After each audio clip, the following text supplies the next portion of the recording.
All right, I'm the Flat Rate Master, and today, update on the Astro 78825 wheel bearing tool. Press in wheel bearings, the tool to do it.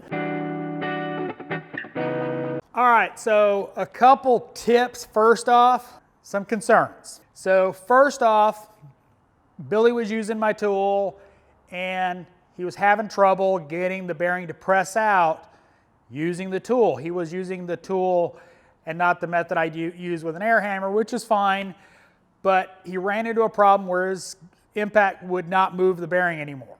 The biggest problem I saw was him using a metric socket that didn't fit it real well. This is an SAE bolt. It is an SAE socket, so use an SAE socket for it.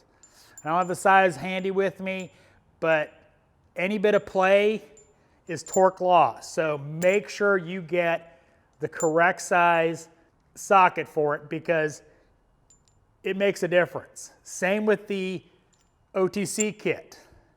It makes a difference. The other concern I have is this right here.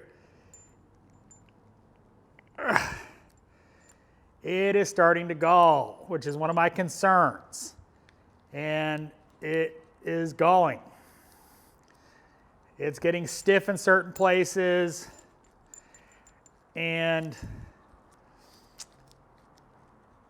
it still works, but as you can see, grease has been added to it.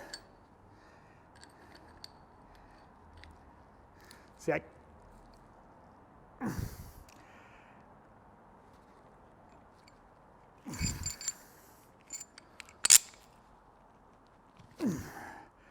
yeah, so definitely a concern that I had, and now kind of confirm it's starting to gall.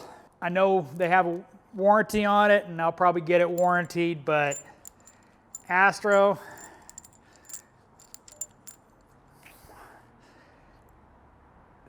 it hasn't been used as much as my OTC, and that's a problem. Obviously not as bad as like the Harbor Freight kit that won't even make it through one. Probably, I'm going to say a dozen to a dozen and a half bearings have been used with this tool. Well, probably closer to 2 dozen have been done with this tool, but that's concerning. It might have been Billy. It might just be these coarse threads. I don't know. I'll get another screw and we'll keep going and see what happens, but yeah, that's a little concerning that quickly the forcing screw is starting to mess up. So just an FYI and just a PSA about the Astro tool. It's a little concerning. So thanks for watching. I am the Flat Rate Master.